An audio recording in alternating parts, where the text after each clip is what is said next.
रोजाना तुलसी में जल डालने का क्या फल मिलता है। नमस्कार, जय श्री राधे, जय श्री कृष्णा।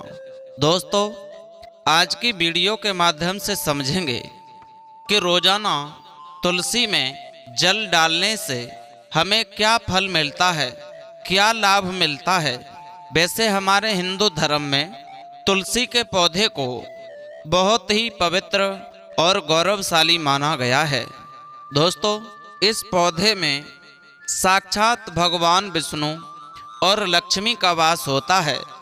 भगवान विष्णु तुलसी पत्र के बिना किसी भी प्रकार का भोग स्वीकार नहीं करते हैं। तुलसी को विष्णु प्रिया भी कहा जाता है। इसीलिए जो मनुष्य तुलसी की पूजा करता है वह कभी गरीब नहीं रहता है, दरिद्र नहीं रहता है, उसकी कभी दुर्गति नहीं होती है। वो सदा संपन्न रहता है, सुखी रहता है। ऐसा मनुष्य घोर पाप करने के बाद भी वो कभी नरक में नहीं जाता है। तुलसी मात्र को जल देने से क्या फल मिलता है, तो दोस्तों जानते हैं इस पवित्र कथा के माध्यम से समझेंगे। एक बार देवी पार्वती और भगवान शिव से पूछती हैं, हे स्वामी, आप तो तीनों लोकों के नाथ हैं, तीनों लोकों के स्वामी हैं, फिर भी आप बताइए कि तुलसी की पूजा क्यों करते हैं, इसे नित्य जल क्यों चढ़ाते हैं। मैं इस पौधे को जल चढ़ाने का महत्व जानना चाहती हूँ। तब भगवान शिव कहते हैं, हे देवी पार्वती, तुलसी साक्षात लक्ष्मी का ही स्वरूप है। इसकी नित्य पूजा करने के करोड़ों फायदे हैं। इसे जल चढ़ाने मात्र से ही मनुष्य के करोड़ों पाप नष्ट हो जाते हैं। तुलसी को जल देने से लोगों को दरिद्रता नहीं भोगती है, दरिद्र गरीब नहीं बनना पड़ता है।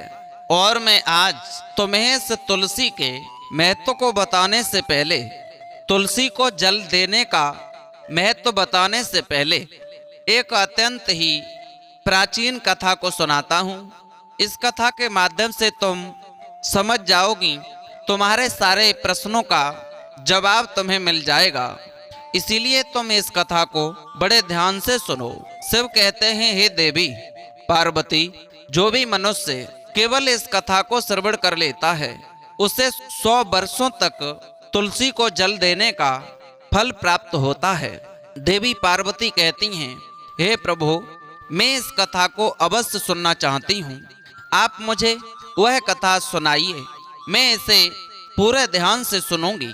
तब भगवान शिव कहते हैं, हे देवी पार्वती, तुलसी को जल देने के महत्व की कथा सुनाते हैं। हे देवी पार्वती, इस विषय में एक प्राचीन इतिहास है जो बहुत ही उत्तम और पुण्य फल प्रदान करने वाला है। पूर्व काल की बात है। अवंतीपुरी में धनेश्वर नाम का ब्राह्मण रहता था। वह जन्म से तो ब्राह्मण था, लेकिन वह कर्म से बड़ा ही भ्रष्ट और कपटी था। कपटी बुद्धि वाला कम्बल तथा चमड़ा आदि बेचकर धन कमाने वाला था। अत्यधिक झूठ बोलने वाला था। उसका मन हमेशा बुरे काम करने में लगा रहता था। वह चोरी, वेश्यागमन तथा जुए में आसक्त रहता था।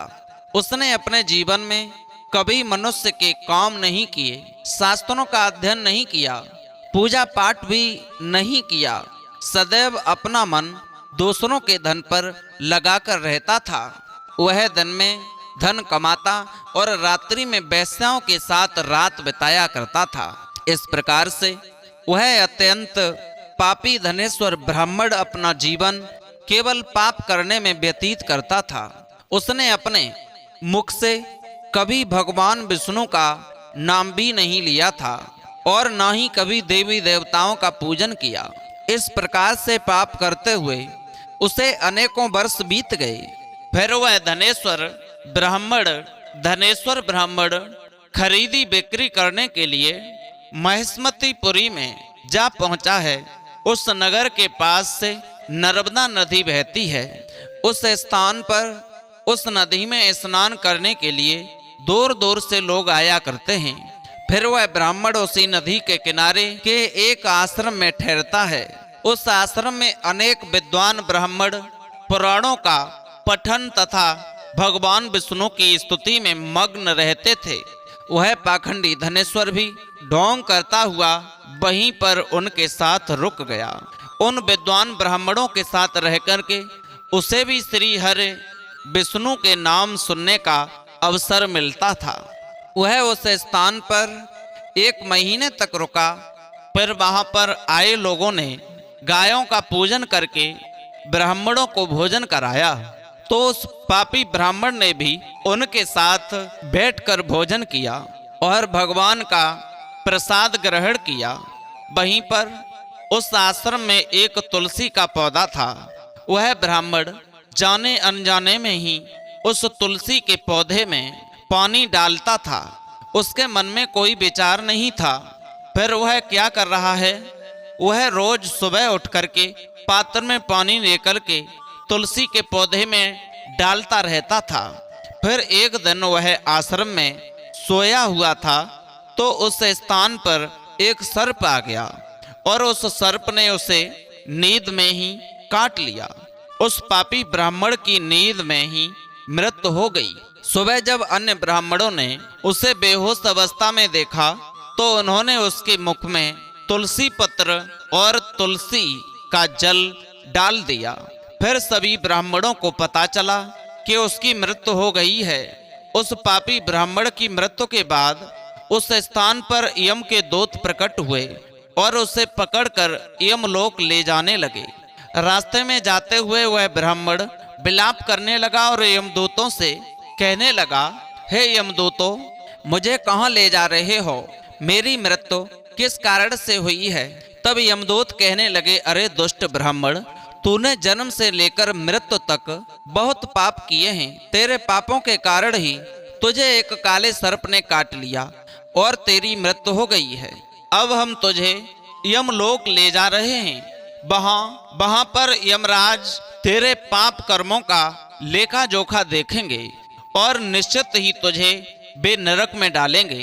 फिर वह ब्राह्मण जोर जोर से विलाप करने लगा दोस्तों, और यमदूतों से क्षमा याचना करने लगा, किंतु यम के दूतों को उस पर जरा भी दया नहीं आई और वे उसे पीटते हुए यमलोक लेकर के गए। जब यम के दूत उस ब्राह्मण को लेकर यमराज के सामने पहुंच गए, तो यमराज के पास बैठे हुए चित्रगुप्त ने उस ब्राह्मण के जन्म से लेकर मृत्यु तक के कर्मों का लेखा जोखा निकाला और यमराज से कहने लगे, हे महाराज, इस ब्राह्मण ने तो बचपन से लेकर मृत्यु तक पाप ही पाप किया है। इसने कोई पुण्य का काम नहीं किया है। यह तो मूर्तमान पाप है। इसे कल्प भर के लिए नरक में डाल दिया जाए। फिर यमराज कहते हैं, हे दूत, जीवन भर पाप करने वाले इस दुष्ट ब्राह्मण को उठा कर के ले जाओ और इसे कुंभी पाक नरक में डाल दो। यमराज के आदेश का पालन करते हुए वे यम के दूत हंसते हुए उस पापी ब्राह्मण को लेकर के चले गए और उसे मुगदरों से पीटने लगे, जिससे उस ब्राह्मण का मस्तक टूट गया और वे उसे कुंभी पाक नरक में ले गए। उस भयंकर नरक में खौलते हुए तेल के बड़े बड़े घड़े थे, जिनके नीचे भयंकर अग्नि धक धक कर रही थी। फिर यमराज के दूतों ने उस ब्राह्मण को उस खौलते हुए तेल के घड़े में डाल दिया, लेकिन जैसे ही वह ब्राह्मण उस खौलते हुए तेल के घड़े में गिरा, वह तेल एकदम से ठंडा पड़ गया। इस विचित्र घटना को देख करके उसके दूतों को बड़ा आश्चर्य हुआ। ऐसा पहले कभी नहीं हुआ। उसने कितने ही पापियों को उस तेल के घड़े में डाला था। वे उस खौलते तेल में गिरकर झटपटा लगते थे, लेकिन जैसे ही वह ब्राह्मण गिरा, वह तेल अचानक से शांत और शीतल हो गया। इस आश्चर्य को देख करके यमदूत तीव्र गति से दौड़ता हुआ यमराज के पास में पहुंचा। यमराज ने पूछा, हे दूत, क्या बात है? इतनी तीव्र गति से दौड़ते हुए क्यों आ रहे हो? फिर वह दूत कहता है, हे यमराज, आपने जिस ब्राह्मण को कुंभी पाक में डालने के लिए कहा था, जैसे ही हमने उसे कुंभी पाक नरक में डाल दिया, नरक की अग्नि बुझ गई और वह खौलता हुआ तेल भी ठंडा पड़ गया। फिर यमराज कहते हैं कि हे दूत, यह तो बड़ी ही विचित्र घटना है, ऐसा तो पहले कभी नहीं हुआ। यमराज विचार कर रहे होते हैं, तभी उस स्थान पर देवर्षि नारद पदार्पण होता है। देवर्षि नारद का पदार्पण होता है। देवर्षि नारद को देखकर के यमराज अत्यंत प्रसन्न होते हैं और उन्हें प्रणाम करते हैं, उनका स्वागत करते हैं। फिर यमराज नारद जी से कहते हैं, हे देवर्षि, आप उचित समय पर आ ही गए हो। एक अत्यंत हमने आज एक कुंभी पाक नरक में एक पापी ब्राह्मण को गिराया है, किंतु उसके गिरते ही नरक की अग्नि ठंडी पड़ चुकी है और खौलता हुआ तेल भी शीतल बन गया। तब देवर्षि नारद यमराज से कहने लगे, हे धर्मराज, आपने जिस ब्राह्मण को कुंभी पाक नरक में डाला है, वह नरक में डालने योग्य नहीं है, क्योंकि इस ब्राह्मण के द्वारा अनजाने में ही ऐसा कर्म हो गया है जो नरक का नाश करने वाला है। जो मनुष्य पुण्य करने वाले लोगों के साथ रहता है, उसे उसके पुण्य का भाग अवश्य मिलता है। और यह ब्राह्मण तो 1 महीने तक भगवान विष्णु के भक्तों के साथ रहा है। इस ब्राह्मण में आश्रम में रहते हुए नित्य तुलसी को जल अर्पण किया है, इसीलिए यह बहुत बड़ा पुण्यवान बन गया है। इसके समस्त पाप नष्ट हो गए हैं। यह ब्राह्मण तब विश्वलोक जाने का अधिकारी बन गया है। इस ब्राह्मण ने अनजाने में ही इतना पुण्य कमाया है जो जन्म जन्मांतर में मनुष्यों को प्राप्त नहीं होता है। इसलिए आप इसे नरक में ना फंसाओ। इसे इस ब्राह्मण के पापों के लिए इसे केवल इतना दंड दो, इसे नरक लोक का दर्शन कराओ। देवर्षि की बात सुनकर यमराज अत्यंत प्रसन्न होते हैं और ब्राह्मण को कुंभी पाक नरक से निकाल कर लाते हैं और अपने दूतों से कहते हैं कि हे दूत, इस ब्राह्मण महात्मा को ले जाओ और संपूर्ण नरक का दर्शन कराओ। फिर यम के दूत उस ब्राह्मण को ले जाते हैं और संपूर्ण नरक को दिखाते हैं। भगवान शिव कहते हैं, हे देवी पार्वती, इस प्रकार से यम के दूत उस ब्राह्मण को संपूर्ण नरक का दर्शन करा देते हैं और यक्षलोक में ले जाते हैं और फिर वह ब्राह्मण एक यक्ष बन जाता है। शिव कहते हैं, हे देवी, वनस्पति नाम तुलसी मासा, नाम कार्तिक प्रिय, एकादशी तिथि नाम च नाम द्वारका। मम वनस्पतियों में मुझे तुलसी प्रिय है, मास में कार्तिक मास, तिथि में एकादशी और क्षेत्र में मुझे द्वारका प्रिय है। इसीलिए जो मनुष्य नित्य तुलसी की पूजा करता है, तुलसी को जल देता है, वह मुझे सबसे अधिक प्रिय है। उस मनुष्य की कभी दुर्गति नहीं होती है, वह कभी नरक में नहीं गिरता। जिन घरों में तुलसी का पौधा सदैव ही हरा भरा रहता है, उस घर में सुख शांति और समृद्धि बनी रहती है। भगवान विष्णु की पूजा में और उन्हें चढ़ाए जाने वाले भोग में तुलसी के पत्र अवश्य होने चाहिए, क्योंकि तुलसी पत्र के बिना भगवान विष्णु किसी भी प्रकार का भोग स्वीकार नहीं करते हैं। इसीलिए प्रत्येक घर में तुलसी का पौधा अवश्य होना चाहिए। अगर आपके घर में तुलसी है तो सुख शांति और समृद्धि के लिए तुलसी को चुनरी अवश्य चढ़ानी चाहिए। हमेशा ध्यान रहे कि तुलसी का पौधा चुनरी के बिना अधूरा होता है। तुलसी केवल एक पौधा नहीं है, बल्कि वह देवी है, विष्णु पत्नी है। इसलिए तुलसी को चुनरी अवश्य ही चढ़ानी चाहिए। इससे पति पत्नी में प्रेम और विश्वास बढ़ता है। घर में रहने वाली महिलाएं सदा सुहागिन और सौभाग्यशाली रहती हैं। तुलसी का विवाह भी अवश्य करना चाहिए। इससे मनुष्य के सभी दुखों का अंत होता है और सांसारिक जीवन सुखमय व्यतीत होता है। तुलसी के पौधे के पास अपने मुख से अपशब्द नहीं बोलने चाहिए। तुलसी के पास भूल से भी जूते चप्पल अथवा झाड़ू पोंछा नहीं रखना चाहिए। इसे पाप माना गया है। जहाँ पर तुलसी का पौधा हो उस स्थान के आसपास थूकने से घोर अनर्थ होता है। तुलसी के पास जल से भरा हुआ पात्र भी नहीं रखना चाहिए।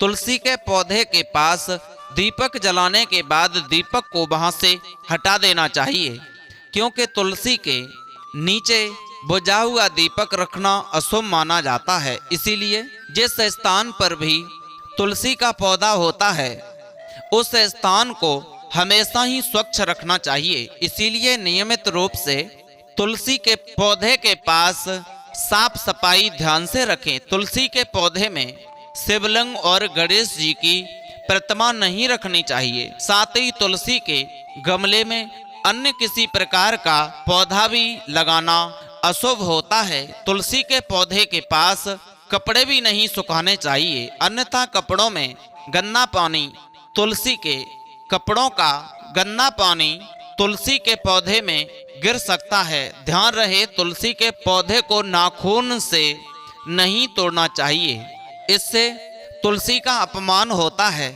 यदि तुलसी के पत्ते सूख कर गिर जाते हैं तो उन्हें कचरे में नहीं फेंकना चाहिए। उन पत्तों को आप तुलसी की मिट्टी में ही दबा दें। रविवार के दिन तुलसी के पत्ते नहीं तोड़ने चाहिए और रविवार को तुलसी को जल भी नहीं चढ़ाना चाहिए। बाकी अन्य दिन नित्य तुलसी को सुबह जल देना चाहिए और शाम के समय एक दीप जलाना चाहिए। अक्सर महिलाएं स्नान के बाद अपने बाल खुले रखकर ही तुलसी को जला देती हैं। ऐसा करना गलत होता है। महिलाओं को हमेशा ही अपने बाल बांधकर माथे पर सिंदूर लगाकर ही तुलसी में जल देना चाहिए। इससे तुलसी का आशीर्वाद प्राप्त होता है। घर में तुलसी का पौधा लगाते समय ध्यान रहे कि इसके लिए गंदी मिट्टी का उपयोग ना करें। तुलसी के पौधे के लिए शमशान की अथवा गंदगी वाले स्थान की मिट्टी का कभी उपयोग नहीं करना चाहिए। इससे तुलसी माँ रूठ जाती हैं और सूखने लगती हैं। तुलसी का पौधा कभी गंदे स्थान पर नहीं रखना चाहिए, जैसे नाली अथवा बाथरूम के पास तुलसी का पौधा कभी नहीं रखना चाहिए, अन्यथा गंदा पानी तुलसी के पौधे में गिर सकता है, जो बहुत ही अशुभ माना गया है। घर में तुलसी का पौधा कभी सूखना नहीं चाहिए। शास्त्रों में ऐसी मान्यता है कि तुलसी को पौधा सूखना अकाल मृत्यु की सूचना देता है। घर में तुलसी का पौधा सूख जाए तो घर की सुख समृद्धि खत्म हो जाती है। सूखी हुई तुलसी में मां लक्ष्मी का वास नहीं होता है। शास्त्रों के अनुसार मासिक धर्म के दौरान महिलाओं को तुलसी के पौधे में पानी नहीं डालना चाहिए और तुलसी को स्पर्श करना भी वर्जित है। तुलसी को बिना स्नान किए जल नहीं देना चाहिए और पैरों में चप्पल आदि पहनकर भी तुलसी को जल ना दें। तुलसी को जल देते समय ध्यान रहे कि वह जल आपके पैरों पर ना पड़े, इससे तुलसी माँ का अपमान होता है। शिव कहते हैं नित्य तुलसी के दर्शन करने से मनुष्य को स्वर्ग की प्राप्ति होती है और तुलसी पत्र के सेवन से उसके सभी पाप नष्ट हो जाते हैं। तुलसी का पौधा हमेशा ही घर के सामने लगाना चाहिए। इसे पूर्व अथवा उत्तर दिशा में लगाना सबसे अधिक शुभ होता है। तुलसी के पास मरुस्थली पौधे रखना बेहद अशुभ माना जाता है। ऐसे पौधों से नकारात्मक ऊर्जा निकलती है। शास्त्रों में कहा गया है जिन पौधों में हरी भरी कलियों की उत्पत्ति ना हो, उसके स्थान पर कांटे निकलते हों, तो ऐसे पौधों को तुलसी के पास कभी रखना नहीं चाहिए। शास्त्रों में केले के पौधे का विशेष महत्व बताया गया है। अगर तुलसी के पास केले का पेड़ लगा देते हैं तो कई गुना अधिक लाभ प्राप्त होंगे। केले के पेड़ में भगवान विष्णु का वास होता है। इसे तुलसी के पास लगाने से घर में सुख समृद्धि आती है। तुलसी के पौधे में सालग्राम भी अवश्य रखने चाहिए। तुलसी के गमले में सालग्राम रखने से तुलसी का और भी अधिक शुभ प्रभाव आपको देखने को मिलेगा। सालग्राम भगवान विष्णु का निराकार रूप माना जाता है। यह काले रंग का पत्थर होता है जिसे विलक्षण और मूल्यवान माना गया है। इसे अगर तुलसी के गमले में रखेंगे तो आपके घर में संपूर्ण नकारात्मक ऊर्जा नष्ट हो जाएगी। घर में केवल एक ही सालग्राम की पूजा करनी चाहिए। पुराणों में कहा गया है कि भगवान विष्णु की मूर्ति से कई ज्यादा उत्तम होता है सालग्राम की पूजा करना। सालग्राम को चंदन लगाना, उस पर एक तुलसी का पत्ता रखना चाहिए। प्रतिदिन सालग्राम को पंचामृत से स्नान कराना चाहिए। ऐसा स्नान करने से सभी जन्मों के पाप नष्ट होते हैं। सालग्राम सकारात्मक और सात्विकता का प्रतीक होता है। तो दोस्तों, इस प्रकार से भगवान शिव ने देवी पार्वती को तुलसी के पौधे को जल देने का महत्व बताया और घर में तुलसी का पौधा लगाने के नियम बताए। आपको यह पवित्र कथा कैसी लगी? उम्मीद है अच्छी लगी होगी। यदि अच्छी लगी तो चैनल सब्सक्राइब करें, लाइक शेयर अवश्य करें और कमेंट में हर हर शंभो, जय मां तुलसी, जय विष्णु अवश्य ही लिखें।